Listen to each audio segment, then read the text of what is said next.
I would like to explain the Ken Suburi to you. Among the basic Ken practices left by the founder are the Ki Musubi no Tachi and the 5 Kumi Tachi.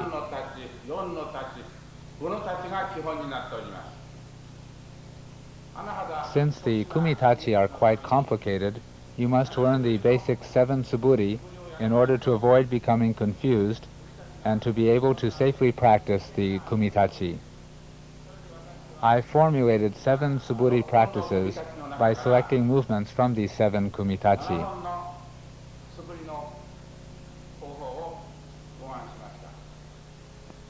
You must practice the Suburi a sufficient amount in order to execute the Kumi Tachi safely. I will now perform the Suburi. The first Suburi.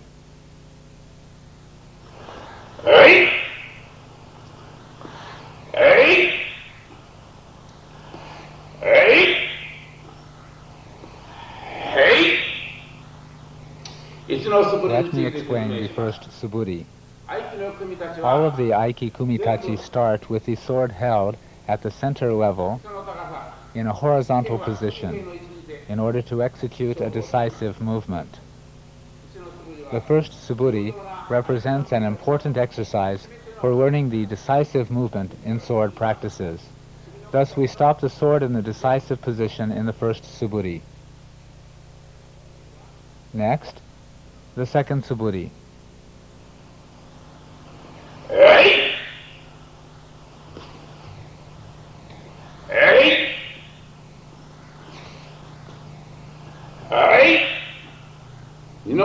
The hips are engaged fully to finish in the Hami position in the second Suburi in such a way so as to avoid an ai-uchi or mutual kill situation with the sword.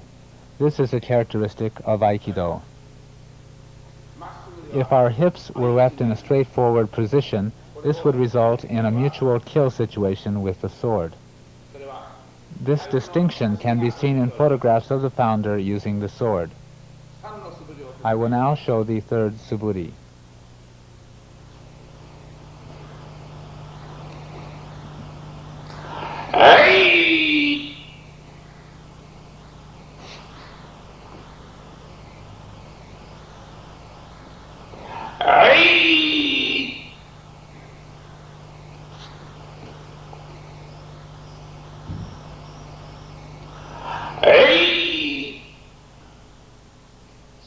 Let me explain the use of the third Suburi.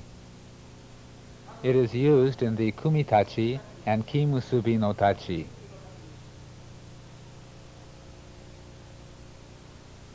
At this point, the founder explained that we should perform this movement with a feeling of assimilating ourselves into the universe by inhaling universal Ki through the tip of the sword, passing through the nose, and arriving at the Seika Tanden.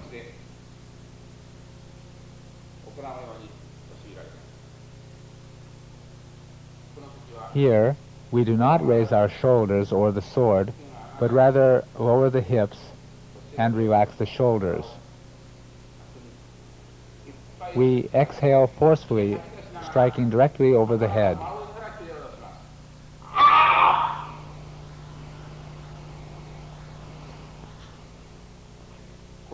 This is an incorrect Ken movement. Come straight over the head and, taking a large step forward, cut downward. I will now explain the fourth Suburi.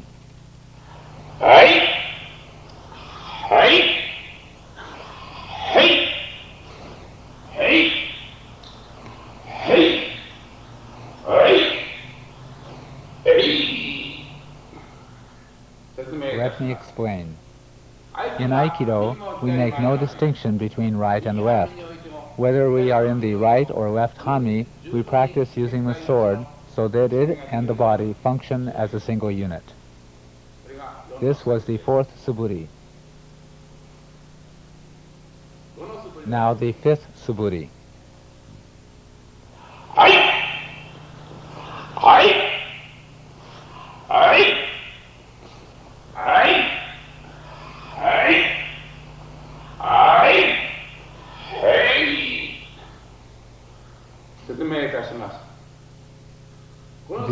Suburi is the movement most often used in the kumitachi. From the right hami, we raise the sword from the right in such a way as to protect our bodies and strike downward, ending up in the left hami. From the left hami, we move the sword to the left, protecting our body, and then step forward with the right foot to strike, finishing in the right hami. We move our bodies fully to the right and left in the kumitachi.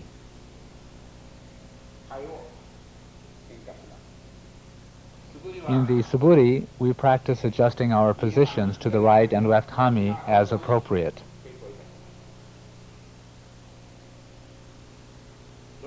I'll now explain the sixth Suburi.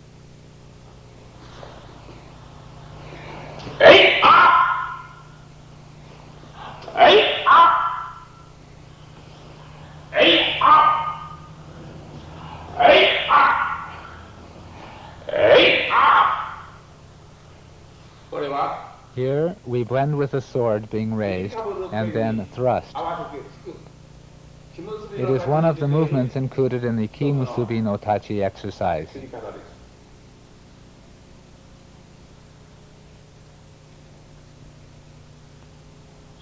We dodge the oncoming Shomenuchi attack to the right, and immediately, when our opponent attempts to attack, we execute a thrust.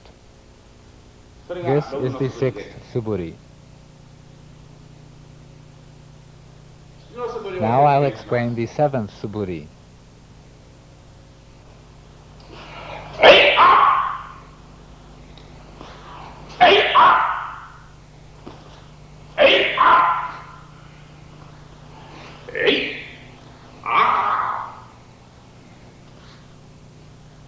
The seventh Suburi is used in the second and fourth kumitachi.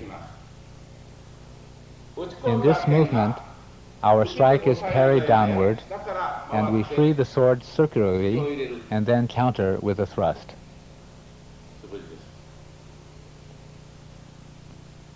When the enemy blocks or parries the sword downward, we always use this counter against his block or parry.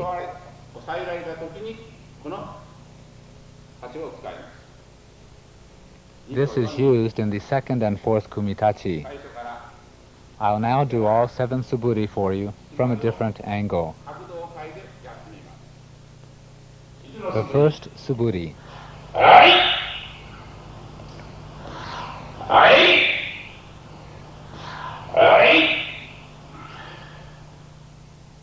The second Suburi.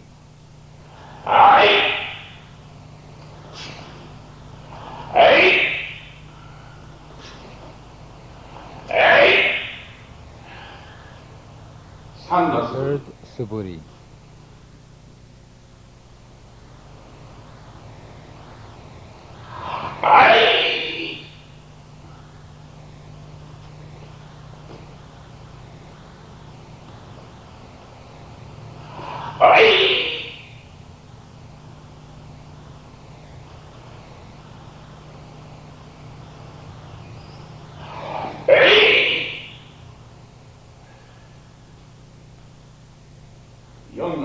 The fourth Suburi.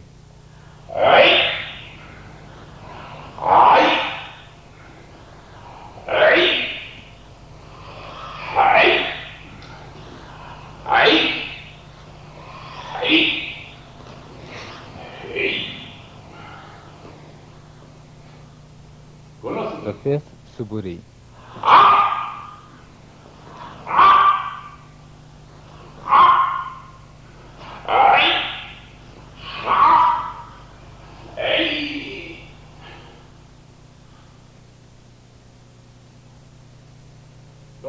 The sixth Suburi.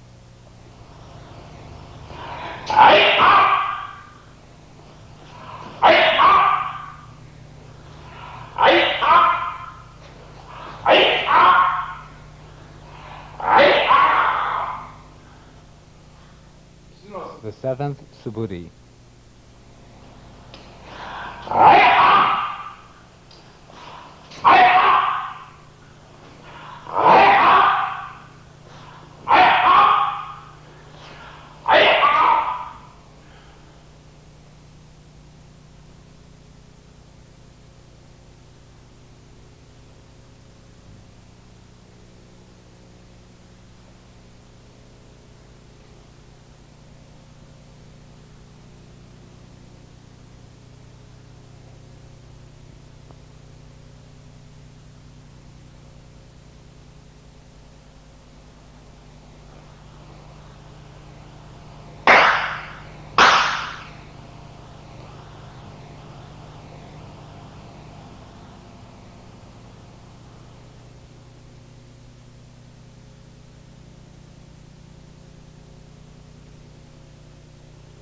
I would now like to explain the kumitachi, or paired sword movements.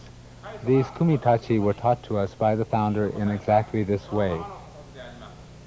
We do not precisely know the origin of these movements. Whatever the case, when Morihei Ueshiba would execute a movement, it would be expressed in a highly personalized manner.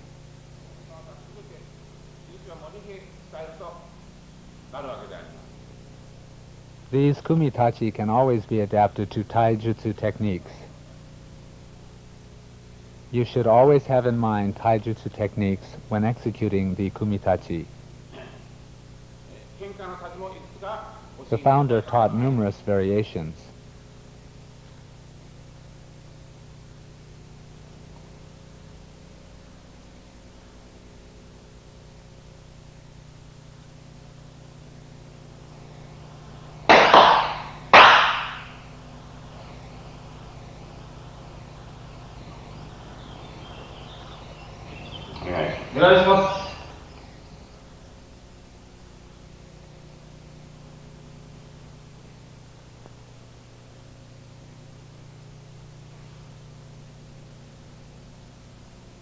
Ki musubi no tachi.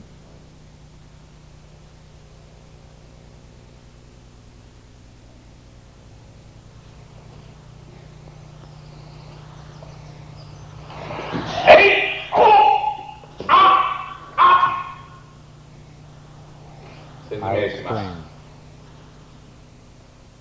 All Aikido techniques begin with blending movements. Taijutsu, the Ken, and Jo techniques all begin with blending movements. This type of movement represents the essence of Aikido. We can learn this important principle through practice of the Ken. We both raise our swords above our heads, matching movements. We have the feeling of absorbing the ki of the universe, and we attempt to cultivate a mushin, or selfless state, in the same way as in zazen, seated meditation. As his strike comes, I move off to the right and counter-strike. When he tries to raise his sword to attack me, I thrust him from below by matching his movement. Then I avoid his strike, moving to the left and strike him. He steps backward to raise his sword, and I match his movement, cutting him at the wrist. We'll do it again.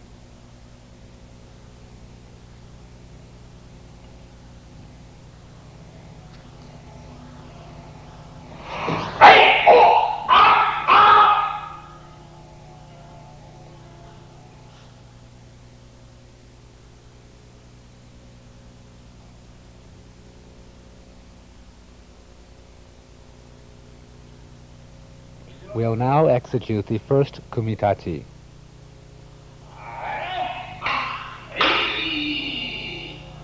I'll explain.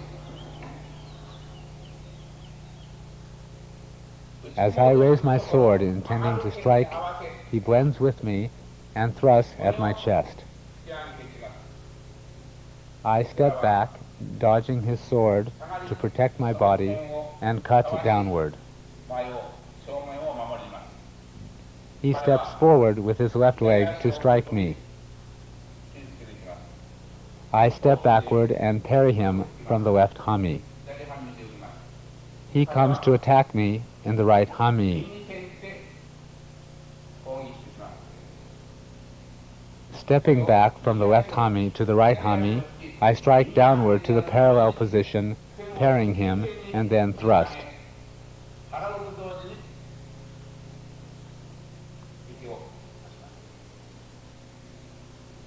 It is important that we don't end up in a mutual kill situation.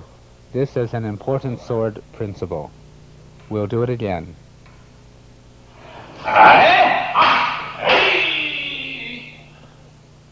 In the middle of the movement, we'll change to a sword-taking taijutsu variation. Before that, I will match his movement, attacking his wrist.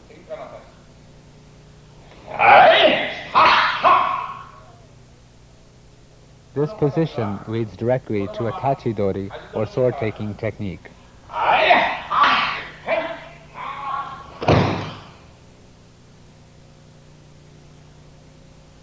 There is also a variation at the initial stage. This leads directly to a sword-taking technique. The second kumitachi.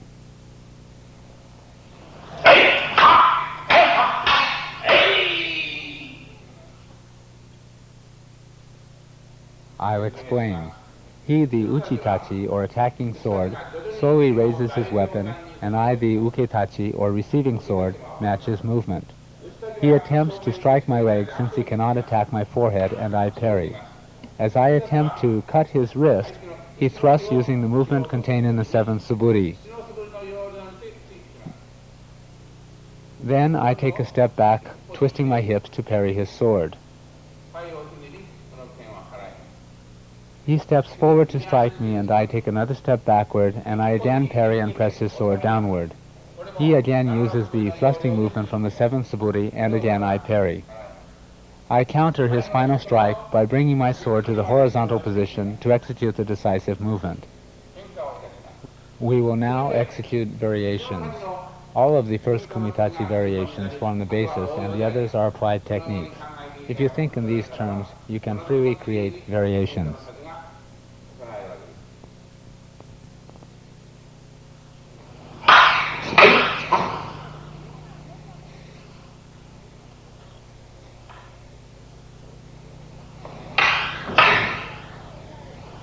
In this particular parry, the decisive movement is executed with a hip turn.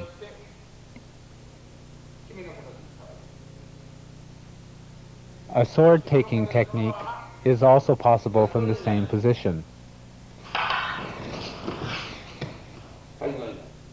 A sword-taking technique can be executed here, or kotegaishi, or this sword-taking technique.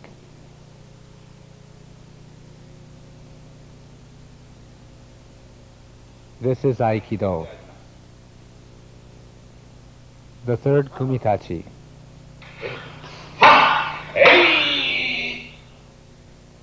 I'll explain. We parry our partner's sword and counter-strike. Or I check his intention and direct his mind downward. For example, when he strikes, the kumitachi changes in the manner of the 5th Suburi.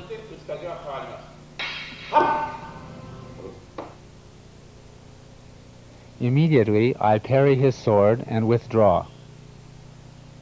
Then he again tries to strike me, and I parry, finishing in the horizontal position. Afterwards, it is possible to execute all of the variations we used in the first and second kumitachi. It is also possible to enter for a koshinage, or hip throw.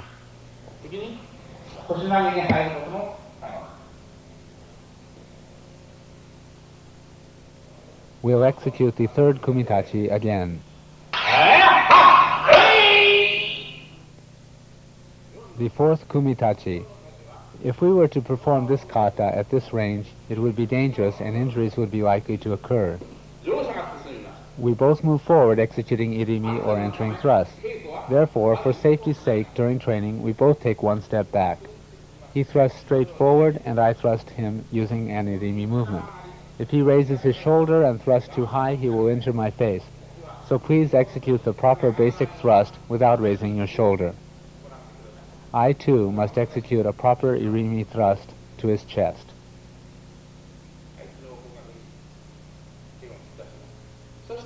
Next, I deflect his sword downward.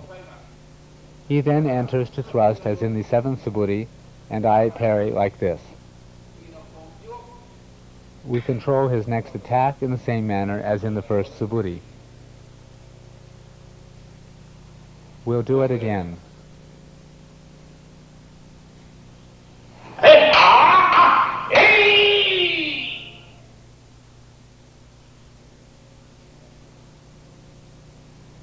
The 5th kumitachi.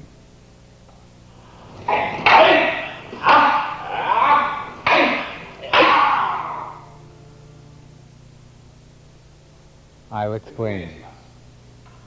He takes a large step forward to attack. I step off to the left side, bringing my right leg to the rear. My role changes from that of the attacker to that of the defender. After parrying, he again steps forward with his right foot to strike. I step backward and enter in the manner of a tachidori movement.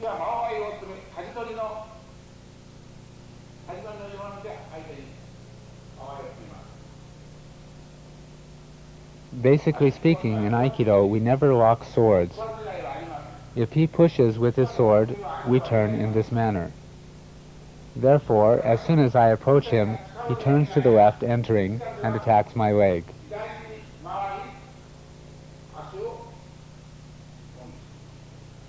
Then, I change my position to receive his attack. Next, he comes to strike my forehead. At that moment, I match his sword and deflect it downward.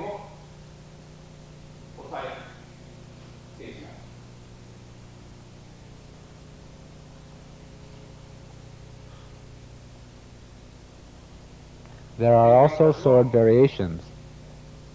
They are all applied techniques.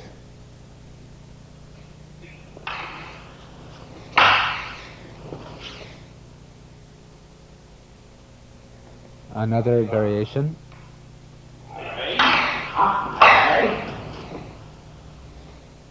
All of these applications are executed with the feeling of performing taijutsu techniques.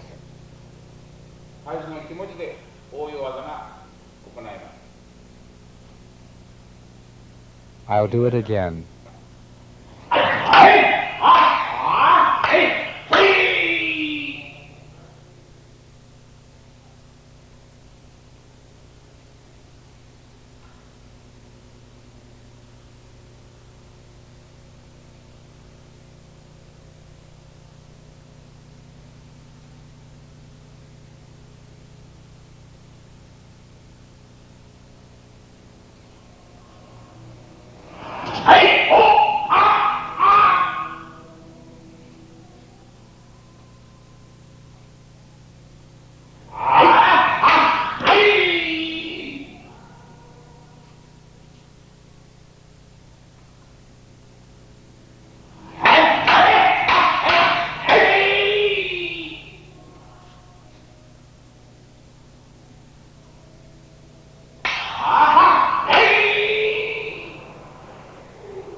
ありがとうございました。